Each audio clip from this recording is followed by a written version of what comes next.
Bienvenue sur Mag, on est au NIF aujourd'hui avec Yannis Veslemes, réalisateur de She Loved Blossom More. How are you today? I'm fine, thank you. Good. Did you have some time just to enjoy the festival? Yes, my second day here. Second day, okay, Great. great. Films. Seen a few films. So, just to begin and talk about your movie, so it's a story about three brothers who try to get back on life their mother. So it's also a question about grief. May you just talk a little bit about this subject, the synopsis, and why did you get with this specific subject? Yeah, it's supposed to be set in Athens during the early 80s or the mid 80s, where with the computers you could do anything, or we believed that we could do anything, even to break the dead bug through time machine or a portal to another dimension that's constructed to a closet. So three brothers in their late 20s, they're trying to bring back their dead mother, long dead mother, with this device, which is actually their mother's wardrobe. And it's a thing in Greece that families want to have, families need to be together. I mean, it's a thing that exists many years, forever. Even when the adults are getting older, their parents have the tendency to like to keep them on family. Mm-hmm. So I took it from there, and this, let's say, Greek situation, and tried to expand this obsession with the family. And so the film is about this dysfunctional thing that the father is absent, the three brothers still live in a decadent mansion, mm-hmm. and surviving with the money of the father, who wants to continue this experiment to bring his wife back, and he inherited the obsession to the brothers who are doing the same thing forever. And you also decided to have a quite radical aesthetic choice with primary colors which saturate on screen, and there is this old school vibe. Why did you choose this specific aesthetic? Yes, the thing is that the whole thing cinematically is inspired from the films I used to watch in the late 70s or the early 80s or the mid 80s. The family dramas from Steven Spielberg, the Amblin films, mm-hmm. or the films of Joe Dante, mm-hmm. they were, children fantasy flicks, actually. But now we have adults, and we have what comes with the adult life, which is grief, pain, drug abuse, mm-hmm. And loneliness, in a way. So I try to combine, this kind of aesthetic, the uplifting Hollywood drama, with the more experimental use of, let's say, a thing closer to the European art house. Okay. Just to tell a story about a family that is destroyed, and grief that make people pain, but they deal it with all the wrong ways. Yeah, like a melancholic perspective. Yeah, so it feels sometimes like a film of the past, of that era, mm-hmm. but at the same time it's low-key and slow-paced. That sometimes it's an adrenaline-free mm-hmm. thing. Okay, and at the beginning of the movie there is a specific scene I would like to talk about. There is this small pig which is used as a subject for the time machine for the first time. And this pig, I don't know if it's a coincidence or not, reminds me the cover of Delicatessen from Jean-Pierre Jeunet. And for sure there is also Dominique Pinon in this specific film. Was it something you had in mind? No, it's funny you mentioned. Yes. Okay, in order to make this thing, this time machine or this portal function, they send and bring back, or they want to bring back guinea pigs, small domestic animals. They send them to another dimension and trying to bring them back, but as you can see in the film, nothing comes back it's not a success. as it was. So chickens or pigs are things that you can have in a mansion like that. No, it was a coincidence that it resembles, of course, the iconic poster of Delicatessen, but it's not a coincidence I have Dominique Pignon in the film because I really love his early work, the films that he did with Jean Genet, and my love tends more to the film they did with Marc Caro. It's called The City of Lost Children. Okay. Yes. The Cité d'Enfants Perdus.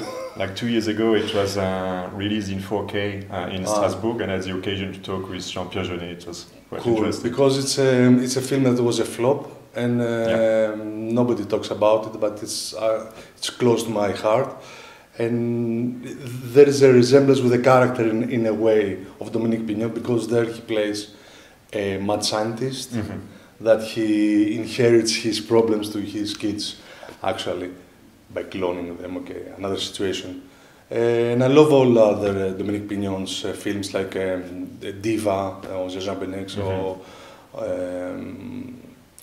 the small part. I love his small part he has in Frantic, Roman Polanski's film that was shot in Paris. And actually, you have like some comparison we can make with the work of Jean-Pierre Genet and yours. Like for the perspective for special effects, this movie was made from scratch, like with imagination. How can we create this with like not necessarily a huge budget? And for your movie, for example, I found one special effect really interesting with the picture of this lady cut in 2 parts. How did you succeed to create it? Yeah, half of the budget of the film went to actually constructing the old-fashioned way with practical effects and animatronics, which is quite expensive nowadays because nobody do it anymore.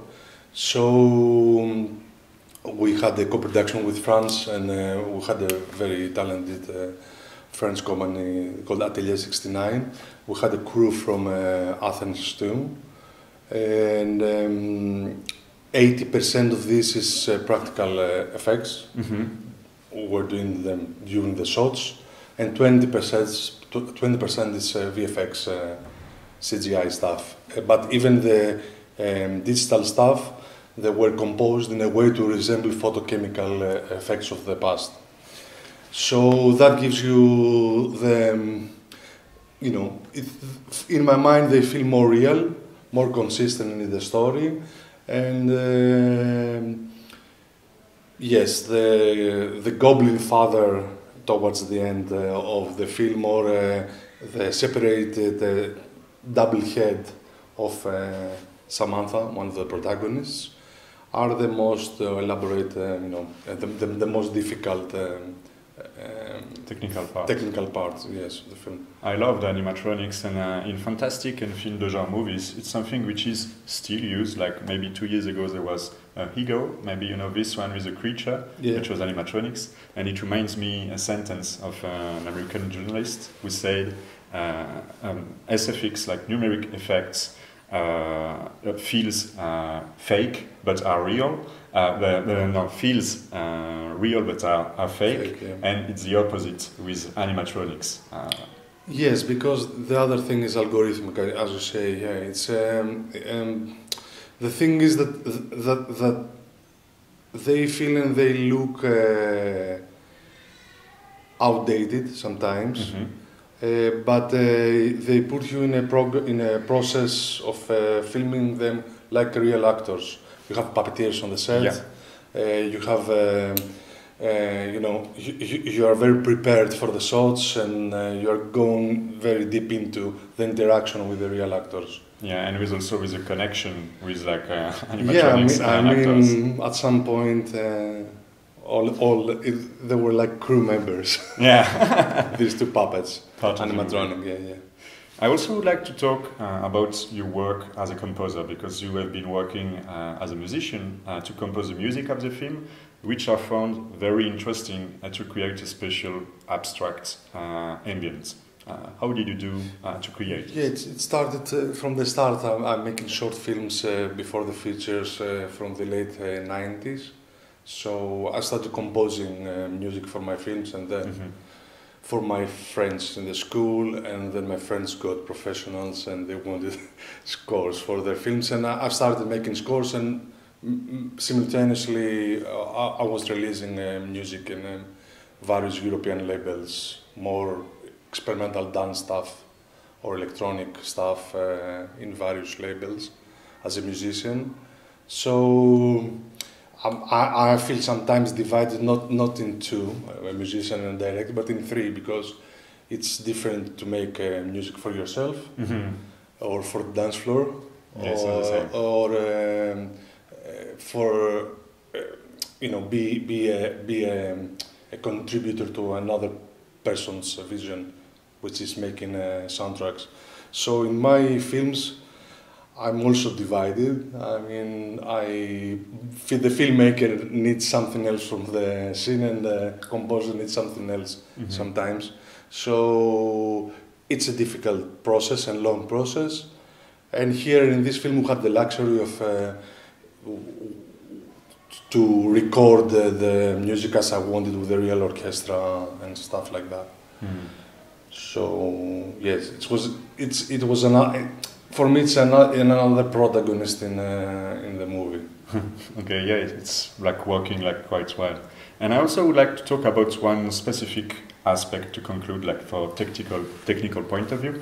You're also switching between different kind of ratio aspects.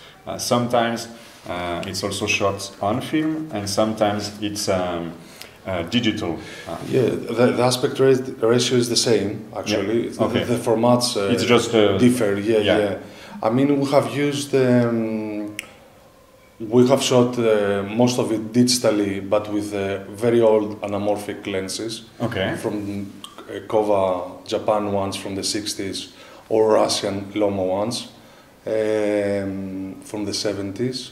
And also 60mm and 8mm, and also we also use the pinhole camera, which is a what is the pinhole camera? The pinhole camera is the camera that has no lens. Ah, okay. So the very distorted digital stuff you see that resemble like a Super 8, they're a digital pinhole camera. So we used all of this all the time, because for me there's no distinction of what reality and what is a dreamlike situation in that film, or what's linear, or what's going forth and back in time.